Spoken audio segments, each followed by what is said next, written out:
ಮೊದಲನೇದಾಗಿ ನಮ್ಮ ಪಕ್ಷದಲ್ಲಿ 136 ಜನ ಶಾಸಕರ ಎಲ್ಲ ಶಾಸಕರ ಒಂದು ಅಭಿಪ್ರಾಯ ತೆಗೆದುಕೊಂಡು ಹೈಕಮಾಂಡ್ ಅವರು ಈಗಾಗಲೇ ಮುಖ್ಯಮಂತ್ರಿಯನ್ನ ಮಾಡಿದ್ದಾರೆ.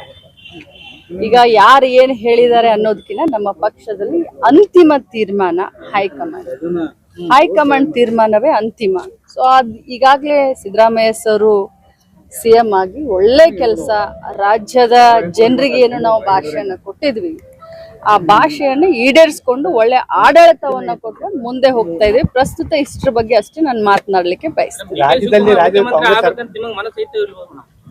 ರಾಜ್ಯದ ಕಾಂಗ್ರೆಸ್ ಸರ್ಕಾರ ಬರುವುದು ಡಿ.ಕೆ. ಶಿವಕುಮಾರ್ ತನುಮಾನಧನದ ಶ್ರಮ ಅದಕ್ಕೆ ಒಂದು ತ್ಯಾಗ ಮಾಡ್ಬೇಕಂತ ನೋಡಿ, ಒಂದೇ ಮಾತನ್ನ ಹೇಳ್ತೀನಿ. ಕರೋನಾ ಸಂದರ್ಭದಲ್ಲಿ ಡಿ.ಕೆ. ಶಿವಕುಮಾರ್ ಅವರು ಕರ್ನಾಟಕ ಪ್ರದೇಶ ಕಾಂಗ್ರೆಸ್ನ ಅಧ್ಯಕ್ಷ ಆದ ಮೇಲೆ ಕರೋನಾ ಸಂದರ್ಭದಲ್ಲೂ ಕೂಡ ಕಾಲಿಗೆ ಚಕ್ರ ಕಟ್ಕೊಂಡು ಇಡೀ ರಾಜ್ಯವನ್ನ ಸುತ್ತಾಕಿ ಕಾರ್ಯಕರ್ತರನ್ನ ಹುರಿದುಂಬಿಸಿ ಒಂದು ಕಡೆ ಅವರು ಕೆಲಸ ಮಾಡಿದ್ರೆ, ಮಾಸ್ ಲೀಡರ್ ಆದಂತ ಸಿದ್ದರಾಮಯ್ಯನವರು ಎಲ್ಲರನ್ನ ವಿಶ್ವಾಸಕ್ಕೆ ತೆಗೆದುಕೊಂಡು ಇನ್ನೊಂದು ಕಡೆ ಇವ್ರು ಕೆಲಸ ಮಾಡಿದ್ದಾರೆ. ನಮ್ಮ ಪಕ್ಷದ ಎರಡು ಕಣ್ಣುಗಳು ಇದ್ದ ಹಾಗೆ ಸಿದ್ದರಾಮಯ್ಯ ಸರ್ ಮತ್ತೆ ಡಿ.ಕೆ. ಶಿವಕುಮಾರ್ ಸರ್. ಅವ್ರಿಗೆ ಆಗಬೇಕು, ಇವ್ರಿಗೆ ಆಗಬೇಕು, ಇದು ಪ್ರಸ್ತುತ ಅಲ್ಲ. ನಾವು ಏನು ಸರ್ಕಾರ ಬಂದ ಮೇಲೆ ಕರ್ನಾಟಕ ರಾಜ್ಯ ಜನತೆಗೆ ಏನ್ ನಾವು ಮಾಡ್ತೀವಿ ಅಂತಂದಿದ್ವಿ, ಒಳ್ಳೆ ಆಡಳಿತ ಕೊಡ್ತೀವಿ ಅಂತ ಅದನ್ನ ಮಾಡ್ತಾ ಇದ್ದಾರೆ.